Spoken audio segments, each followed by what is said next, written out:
Axial legal একাডেমির YouTube চ্যানেলে আজকে আমরা যে ভিডিওটি করতে চলেছি, যে সমস্ত স্টুডেন্ট আইন নিয়ে উচ্চশিক্ষায় আগ্রহী তাদের জন্য, মানে যে সমস্ত স্টুডেন্ট বিএলএলবি বা এলএলবি কোর্সের পরে এলএলএম করতে চায় ইউনিভার্সিটি অফ ক্যালকাটা থেকে, তাদের জন্য এই ভিডিওটি।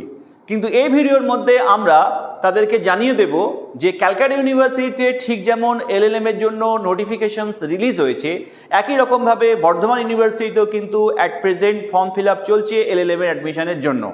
তো যে সমস্ত স্টুডেন্ট এলএলএম করতে চাও ক্যালকাটা কিংবা বর্ধমান ইউনিভার্সিটি থেকে, এই দুটো ইউনিভার্সিটির রেসপেক্টিভ ওয়েবসাইট থেকে তোমরা ডিটেলস নোটিফিকেশনস পেয়ে যাবে। বর্ধমান ইউনিভার্সিটি যে নোটিফিকেশানটা রিলিজ করেছে এলএলএমের অ্যাডমিশনের জন্য, সেখানে কোনো রকম এন্ট্রান্স পরীক্ষা হবে না, on the basis of merit সেখানে সিলেকশন হবে, তাই সেই ব্যাপারে আমরা ভিডিও বানাচ্ছি না। আজকের এই ভিডিওটা আমরা বানাচ্ছি ইউনিভার্সিটি অফ ক্যালকাটা আজকে যে নোটিফিকেশান রিলিজ করেছে রিগার্ডিং এলএলএম এর অ্যাডমিশন, আজকের ভিডিওতে আমরা সেটাই ডিটেলসে স্টুডেন্টদের জন্য দেখাচ্ছি। ইউনিভার্সিটি অফ ক্যালকাটা তাদের যে ওয়েবসাইট caluniv-ucsta.net, এই ওয়েবসাইট থেকে আমরা দেখতে পাচ্ছি যে একটা নোটিফিকেশান রিলিজ করেছে। তোমরা এই ওয়েবসাইটে চলে গেলে সরাসরি নিচের দিকে স্ক্রল করলে দেখতে পাবে যে 2 ইয়ার এলএলএম 2026 এর নোটিফিকেশান রিলিজ করেছে। এই নোটিফিকেশানসের উপরে ক্লিক করলেই তোমরা এখানে দেখতে পাবে যে এলএলএম অ্যাডমিশন 2026 এর যে ইনফরমেশনস রয়েছে, এখানে বিভিন্ন কলাম রয়েছে। অ্যাডমিশন নোটিস আছে, অ্যাডমিশন শিডিউল আছে, ফিজ স্ট্রাকচার আছে, সিট ম্যাট্রিক্স আছে, তারপর policy for refund of admission ফিজ রয়েছে, হেল্প ডেস্কের ব্যাপারে অনেক কিছুই রয়েছে। আমরা এই অ্যাডমিশন নোটিশটাকে এখানে একটু ডিসকাস করার চেষ্টা করব। এটা হচ্ছে সেই অ্যাডমিশন নোটিফিকেশন এলএলএম অ্যাডমিশনের জন্য, যেটা ইউনিভার্সিটি অফ ক্যালকাটা তাদের ওয়েবসাইটে পাবলিশ করেছে। যে সমস্ত স্টুডেন্ট এলএলএম করতে চাইছো ক্যালকাটা ইউনিভার্সিটি থেকে, তাদের জন্য এই ভিডিওটা। এখানে আমরা দেখাচ্ছি প্রথমেই যে কতগুলো টোটাল কলেজ রয়েছে যারা এলএলএম মানে কন্ডাক্ট করছে ক্যালকাটা ইউনিভার্সিটির আন্ডারে। টোটাল মাত্র 5টা কলেজ রয়েছে। সেই 5টা কলেজের মধ্যে ডিপার্টমেন্ট অফ ল হাজারে টোটাল 48টা সিট রয়েছে, সুরেন্দ্রনাথ ল কলেজে রয়েছে 40টা সিট, যোগেশচন্দ্র চৌধুরী ল কলেজে আছে 45টা সিট, সাউথ ক্যালকাটা ল কলেজে আছে 32টা সিট, আর কলকাতা পুলিশ ল ইনস্টিটিউটে রয়েছে 22টা সিট। যদিও কলকাতা পুলিশের যে 22টা সিট রয়েছে সেখানে ইন সার্ভিস যারা পার্সোনাল রয়েছে কলকাতা পুলিশের বা ওয়েস্ট বেঙ্গল পুলিশের, তাদেরকে প্রেফারেন্স দেওয়া হবে।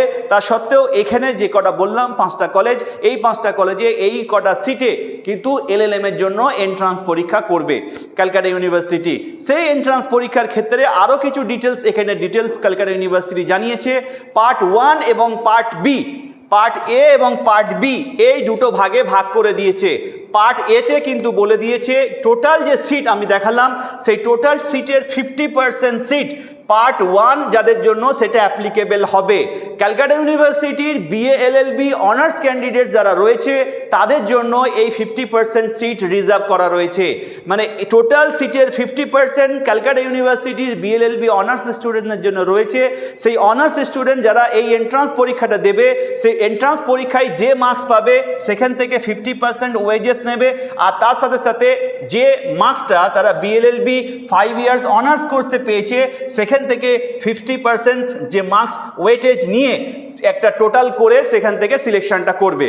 আর বাকি 50% সিট যারা রয়েছে তারা ক্যালকাটা ইউনিভার্সিটি সহ অন্যান্য ইউনিভার্সিটির যারা পরীক্ষার্থী রয়েছে তাদের মধ্যে থেকে 50% সিট সেখানে ফিল আপ করা হবে। এছাড়া এলিজিবিলিটি ক্রাইটেরিয়ার মধ্যে এখানে দেওয়া আছে যারা যারা বিএলএলবি 5 ইয়ার্স কোর্স যারা কমপ্লিট করেছে তারাই এলিজিবল রয়েছে এই পরীক্ষাটা দেওয়ার ব্যাপারে। এবার আমরা চলে আসি এই পরীক্ষার্থীর ক্ষেত্রে যে ফিজ, অ্যাডমিশন ফিজ যারা ফর্ম ফিল আপ করবে, জেনারেল যারা স্টুডেন্টস রয়েছে বা আদার্স যারা রয়েছে 1000 টাকা করে নন রিফান্ডেবল একটা ফিজ আছে। আর এসসি এসটি পিডাব্লিউডি ক্যান্ডিডেট যারা রয়েছে শুধুমাত্র এই 3টে ক্যাটাগরির জন্য 500 টাকা করে অনলাইনে ফর্ম ফিল আপ করার পর সেই ফিজটা পেমেন্ট করতে হবে। এবং এই টোটাল ফর্ম ফিল আপ এবং ফিজ পেমেন্ট পুরোটাই তোমাদেরকে অনলাইনে করতে হবে। এবার যারা স্টুডেন্টস এখানে ফর্ম ফিল আপ করবে, এই 5টা কলেজকেই প্রেফারেন্স ওয়াইজ তোমাদেরকে সাজাতে হবে। এবং সেক্ষেত্রে তুমি যে প্রেফারেন্সটা প্রথমে দেবে, যদি তোমার সেই প্রেফারেন্স অনুসারে যদি সিট অ্যাভেলেবেল থেকে থাকে তোমাকে সেখানেই প্রথমে সুযোগ দেওয়া হবে। এই রকমভাবে 5টা কলেজের প্রেফারেন্স দিয়েই তোমাকে ফর্মটা ফিল আপ করতে হবে। সেই ব্যাপারে এখানে দেওয়া আছে যে significance of order of preference, এটা তোমরা দেখলেই সেটা বুঝতে পাবে। এবার আমরা দেখাবার চেষ্টা করব যে ফর্ম ফিল আপ কবে থেকে কত তারিখের মধ্যে হচ্ছে। আগামীকাল মানে 15/7/2026 আগামীকাল থেকে ফর্ম ফিল আপ শুরু হচ্ছে এবং 25 তারিখ পর্যন্ত, 25 তারিখ শনিবার পড়েছে, সেই শনিবার পর্যন্ত ফর্ম ফিল আপ চলবে। সময়টা খুবই কম, এই অল্প সময়ের মধ্যে তোমাদেরকে ফর্ম ফিল আপ করতে হবে। এবং এক্ষেত্রে বলে রাখি, এই ফর্ম ফিল আপের পরে তোমাদের পরীক্ষা কবে হবে সেই ব্যাপারে কিন্তু এখানে কোনো কিছু এখনো পর্যন্ত জানাইনি।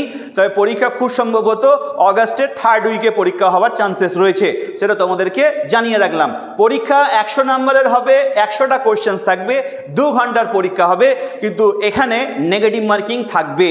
এখানে কিন্তু এমসিকিউ বেস পরীক্ষা হবে, এই যে লেখা আছে এমসিকিউ বেস, কোনো রকম ডেসক্রিপটিভ টাইপের পরীক্ষা হবে না, যেটা আগে তোমরা দেখে এসেছো যে ক্যালকাটা ইউনিভার্সিটি এলএলএম এর যে এন্ট্রান্স পরীক্ষা আগে কন্ডাক্ট করতো, 100 নম্বরের মধ্যে 60 মার্কস এমসিকিউ থাকতো, বাকি 40 মার্কস কিন্তু ডেসক্রিপটিভ টাইপের কোশ্চেন্স আসতো।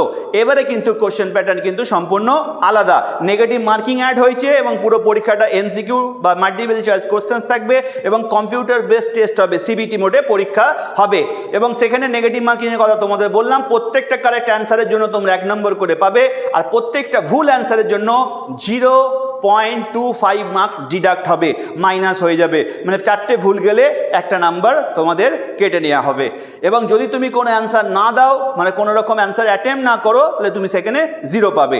এই সিস্টেমে এখানে ইভ্যালুয়েট করা হবে। এবার চলে আসি আমরা পরবর্তী স্টেপে, যে মেরিট লিস্ট যেটা রয়েছে পার্ট 1 এবং পার্ট 2-র জন্য দুরকমভাবে মেরিট লিস্ট থাকবে।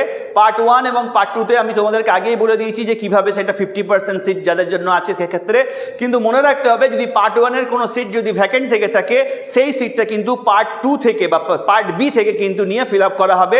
এবং এই ব্যাপারে কিন্তু নিচে বলে দেওয়া রয়েছে যে vacant seat if any in part A due to non availability of suitable candidate may be filled up by the suitable candidate of part B and vice versa। Part এ যদি কোনো সিট যদি ফাঁকা থেকে থাকে, যেটা অনার্সদের জন্য রিজার্ভ অথচ candidate নেই, তখন পার্ট বি থেকে ক্যান্ডিডেট নিয়ে সেটাকে ফিল আপ করা হবে। উল্টোটাও বলছে, ক্ষেত্রে হতে পারে যদি পার্ট বির সিট যদি পুরোপুরি ফিল আপ যদি না হয়, পার্ট এ থেকে ক্যান্ডিডেট নিয়ে তখন কিন্তু সেটাকে ফিল আপ করে দেওয়া হবে। একই জিনিস আবার একই কথা বলা আছে এসসি এসটিদের ক্ষেত্রেও, যে পার্ট এতে এসসি এসটি ক্যান্ডিডেট যদি না থাকে, তখন পার্ট বি থেকে এসসি এসটি ক্যান্ডিডেট নিয়ে ফিল আপ করে দেওয়া হবে। এই প্রসঙ্গে এখানে শেষের দিকে বলে দেওয়া রয়েছে। আচ্ছা, এবার আমি তোমাদেরকে এখানে একটা জিনিস দেখানোর চেষ্টা করব। যদি এমনটা হয় যে কোনো একটা ক্যান্ডিডেট, কোনো 2 বা ততোধিক ক্যান্ডিডেট একই মার্কস পেয়ে গেছে, সেক্ষেত্রে কার র্যাঙ্ক আগে থাকবে আর কার র্যাঙ্ক পরে থাকবে, সেই ব্যাপারেও কিন্তু একটা এখানে ট্রাই ব্রেকিং একটা ক্রাইটেরিয়া দিয়ে দেওয়া রয়েছে। সেক্ষেত্রে বলেছে যে ক্যান্ডিডেট সব থেকে কম ভুল করবে, মানে lower number of wrong answer will be placed higher in rank. যদি একই নাম্বার পেয়ে থাকে দুটো ক্যান্ডিডেট, তখন দেখা যাবে কে কত কম সংখ্যক ভুল করেছে।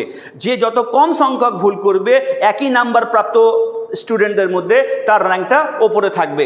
যদি তারপরেও দেখা যায় যে দুজনের ভুল নাম্বার অফ রং যদি সেম থাকে, মানে দুটো যা ভুল করেছে দুজনেই সেম যদি হয়ে থাকে, সেক্ষেত্রে বলছে if the tie persist the percentage of marks obtain in BLLB level shall be taken into account. তখন বিএলএলবি লেভেলে কে কত পার্সেন্টেজ মার্কস পেয়েছে সেটাকে দেখে তারপরে তাদেরকে যে বেশি নাম্বার পেয়েছে তাকে সেখানে প্রেফারেন্স দেওয়া হবে বা হায়ার র্যাঙ্ক তাকে দেওয়া হবে।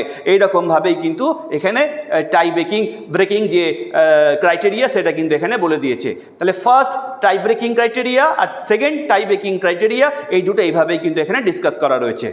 এবার রিজার্ভেশনের ক্ষেত্রে একটা ইম্পর্টেন্ট জিনিস তোমাদেরকে জানিয়ে রাখি, ওয়েস্ট বেঙ্গল গভর্নমেন্টের রুলস অনুসারে যারা ওবিসি ক্যান্ডিডেট রয়েছে, ওবিসিতে যদি তোমরা অ্যাপ্লাই করে থাকো 7% রিজার্ভেশন মাত্র পাবে, যেটা আগে 17% ছিল, কমিয়ে 7% তারাই পাবে যে 66টা কমিউনিটিকে রিসেন্টলি গভর্নমেন্ট এলিজেবল বলে ঘোষণা করেছে। 2010 সালের আগে ওবিসি ক্যাটাগরিতে যাদের নাম ছিল শুধুমাত্র তারাই কিন্তু এলিজেবল হবে এবং তাদেরকে নন ক্রিমিলেয়ার বা এলসিএল সার্টিফিকেট তাদের থাকতে হবে। এসসিদের 22% রিজার্ভেশন, এসটিদের 6% রিজার্ভেশন, ইডব্লিউএস এর জন্য 10% রিজার্ভেশন, আর পিডব্লিউএস যারা আছে, পিডব্লিউডি যারা আছে তাদের জন্য 5% রিজার্ভেশন থাকবে। এবং সিলেকশন প্রসেস এখানে বলে দেওয়া রয়েছে, মেরিটের ওপরে বেশ করেই হয়ে থাকবে। এবং এছাড়া আনুষঙ্গিক আরও বেশ কিছু এখানে পয়েন্টস তোমাদেরকে বলেছে, যেগুলো আমি অলরেডি ডিসকাস করেছি, সেই বিষয়গুলো কিন্তু এখানে দিয়ে দেওয়া রয়েছে। আর আমাদের হাতে কিন্তু সময় খুব একটা বেশি নেই যারা এই এলএলএম এর জন্য ফর্ম ফিল আপ করতে চাইছো, কারণ আগামী কাল থেকেই ফর্ম ফিল আপ শুরু হচ্ছে। মাত্র 10 দিন ফর্ম ফিল আপ করার সময় থাকবে 25 তারিখ পর্যন্ত। তাই ক্যালকাটা ইউনিভার্সিটির আন্ডারে যে সমস্ত স্টুডেন্ট এলএলএম করতে চাইছো তোমরা অতি সত্বর এই ভিডিও দেখার সাথে সাথে তোমরা নিজেরাও ফর্ম ফিল আপ করবে এবং এই ভিডিওটা একটু সার্কুলেট করে দেবে নিজের বন্ধুদের মধ্যে যারা এলএলএম করতে চাইছে। আর এছাড়াও বর্ধমান ইউনিভার্সিটির এখন নোটিফিকেশন দিয়েছে, ফর্ম ফিল আপ চলছে, খুব তাড়াতাড়ি সেই ডেটটাও কিন্তু পার হয়ে যাবে। তাই যারা বর্ধমানেও ট্রাই করতে চাও করতে পারো, কিন্তু সেখানে কোনো এন্ট্রান্স হবে না। তোমাদের যে মার্কস পেয়েছো এলএলবি বা বিএলএলবিতে সেই মার্কসের উপরে বেস করে কিন্তু সেখানে মেরিট লিস্ট হবে, তারপরে সেখানে অ্যাডমিশন হবে। তো সেক্ষেত্রে সময় খুবই কম। এই ভিডিও দেখার পর থেকে আগামীকাল থেকে যখন পোর্টাল ওপেন হবে তোমরা প্রত্যেকেই নিজের ফর্মটা ফিল আপ করে নিও। Thank you so much. এরপরে যদি তোমরা এলএলএম সংক্রান্ত বা রেজাল্ট বা অন্য কোনো ইনফরমেশন পেতে চাও তাহলে অ্যাক্সিস লিগ্যাল একাডেমির ইউটিউব চ্যানেলে কিন্তু সাবস্ক্রাইব করতে ভুলবে না। প্রত্যেকে ভালো থেকো।